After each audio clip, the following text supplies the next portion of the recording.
प्रिय प्रथम वर्ष के विद्यार्थियों का स्वागत। अलंकारों का प्रकरण चला हुआ है। अब हम विभावना अलंकार को पढ़ेंगे। विभावना अलंकार का लक्षण है क्रियाया प्रतिषेधे अपि फल व्यक्तिर्विभावना। क्रियाया क्रियते अनया इति क्रिया, जो कार्य किया जाए। क्रियाया प्रतिषेधे अपि अर्थात क्रिया के प्रतिषेध होने पर भी, क्या कहा कि कारण का अभाव होने पर भी, जहाँ पर क्या हो जाए, कार्य फल की उत्पत्ति हो जाए, फल की अभिव्यक्ति हो जाए। कारण का अभाव होने पर कहो या कारण का निषेध होने पर भी, जहाँ फल की उत्पत्ति दिखाई जाए, जहाँ फल की उत्पत्ति का वर्णन हो, वहाँ क्या है, विभावना अलंकार होता है।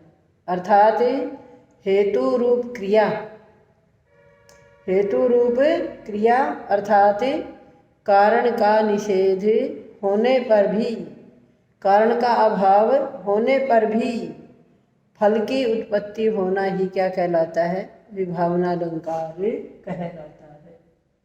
ये रघुवंश का श्लोक है और आपके सिलेबस का श्लोक है। रघुवंश के दूसरे सर्ग का 14वां श्लोक है। उदाहरण के रूप में, शशाम वृष्ट्यापि विना दवा अग्नि राशि विशेषा फल पुष्प वृद्धि ऊनम न सत्वेषु अधिको बबाधे तस्मिन् वनम गोप्त्रिगाह माने।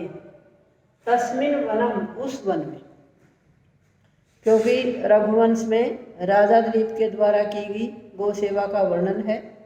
उसी प्रसंग में क्या कहा, तस्मिन् वनम, उस वन में, गोप्त्री, गुपुरक्षण धातु से बनता है और ये सप्तमी का एक वचन है। गोप्ता, गोप्तारो, गोप्तारो, जब इसका शब्द रूप चलता है तब ये सप्तमी का एक वचन है।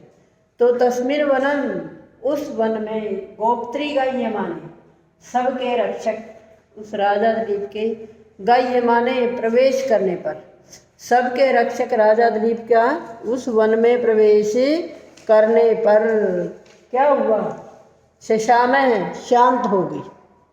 क्या हो गया, वृष्टा में बिना वर्षा के, वर्षा नहीं हुई फिर भी दवा अग्नि, वन की अग्नि, वड़वानल जल की अग्नि को कहा जाता है और जो वनों में लगती उसको दावाग्नि कहा जाता है। तो दावाग्नि जो वन की अग्नि थी वो वृष्टा पे बिना वर्षा के ही शशा में क्या हो गई, शांत हो गई। जबकि क्या हो गया, यहाँ पर कारण का निषेध हो गया कि वर्षा नहीं होगी तो अग्नि का शांत होना क्या है, असंभव है। लेकिन राजा के प्रवेश करने पर राजा का प्रभाव इतना ज़्यादा है कि राजा ने जैसे प्रवेश किया है तो वर्षा हुई नहीं और अग्नि क्या है, शांत हो गई। इतना ही नहीं, आशीत विशेष फल पुष्प वृद्धि, बिना वर्षा के, अर्थात वर्षा नहीं हुई है फिर भी किन में, फलों में और पुष्पों में विशेष वृद्धि हो गई।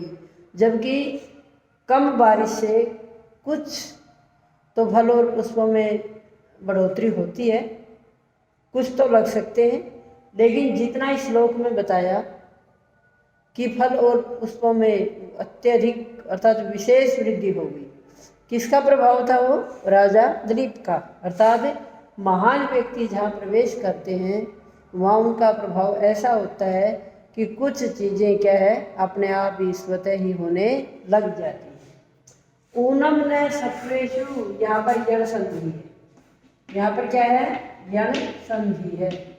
सत्वेषु प्लस में अधिको, ऊन कहते हैं कमजोर को। जैसे ऊन पूर्ण से जो एक कम होता है उसको ऊन कहा जाता है। जैसे अपन संख्या में भी इसको प्रयोग करते हैं, 19, क्योंकि 20 से एक कम, 29, 30 से एक कम, 39, 40 से एक कम, 49, 50 से एक कम, पूरी संख्या में ही 79 तक पूरी संख्या में जब एक कम होता तो उसको कम को क्या कहा जाता है? ऊन कहा जाता है। तो ऊनम जो कमजोर थे, जो निर्बल थे, ऐसे प्राणियों को सत्वेषु अधिको, सत्व कहते हैं बलशाली को, जो बलशाली थे, जो बल में अधिक थे, ऐसे प्राणियों ने ऊनम न बबाधे, कमजोर प्राणियों को नहीं सताया। किसका प्रभाव हुआ यहाँ पर? राजा द्वीप का। तस्मिन वनम, उस वन में, गोपत्री का ये माने राजा, सबके रक्षक, राजा द्वीप के प्रवेश करने पर ऐसे असंभव दिखने वाले कार्य पूर्ण हो गए, जहाँ अर्थात कारण का भी निषेध है और फिर भी क्या फल की उत्पत्ति होती हुई दिखाई दे रही है। अर्थात कारण का निषेध होने पर असंभव दिखने वाले कार्य भी क्या हो गए? संभव हो गए। बिना वर्षा के वन की अग्नि शांत हो गई, बिना वर्षा के फल और पुष्पों में विशेष वृद्धि हो गई। और तीसरा कार्य क्या था कि ऐसा प्रभाव हुआ राजा का, शक्तिशाली प्राणियों ने निर्बलों को नहीं सताया। जबकि जंगल राज तभी कहा जाता है वहाँ जो वन में जितने जितने ताकतवर प्राणी है, वे अपने अपने से कम शक्ति वाले प्राणियों को क्या है? सताते भी हैं, और उनकी क्या है? जीविका भी वही होती है। अर्थात वन के अंदर शेर को इसलिए जंगल का राजा कहा जाता है क्योंकि शेर से सभी डरते हैं। और ये जल में रहने वाले प्राणी हो या भूमि पर रहने वाले प्राणी हो, स्थलचर हो, सभी में जो जितना शक्तिशाली अपने से कमज़ोर को क्या करता है वो, अगर वो उसकी जीविका है तो, अगर वो उसका भोजन है तो क्या करता है वो उनको वो सताना कहो या वो अपने भोजन को प्राप्त कर लेता है। तो इस प्रकार से इस विभावना अलंकार में क्या दिया थी? इसकी शर्त थी क्रिया प्रतिषेध भी, कारण के निषेध होने पर भी, अर्थात कारण का निषेध हो गया फिर भी फल की उत्पत्ति दिखाई दे रही है। तो प्रस्तुत श्लोक के अंदर इसके समायोजन में हम बताएंगे कि विभावना अलंकार कैसे है कि कारण का निषेध हो गया, वर्षा है नहीं, वर्षा का निषेध हो गया, और वर्षा का निषेध होने पर भी फल की उत्पत्ति कैसे हुई? बिना वर्षा के अग्नि शांत हो गई, और बिना वर्षा के क्या हो गई? फल फूलों में विशेष वृद्धि हो गई। अर्थात कारण के निषेध होने पर भी, कारण का अभाव होने पर भी क्या हो गया? फल की उत्पत्ति हो गई। तो इस प्रकार से क्या कहा जा सकता है? ये विभावना अलंकार है। समझ में आ गया आपको? धन्यवाद।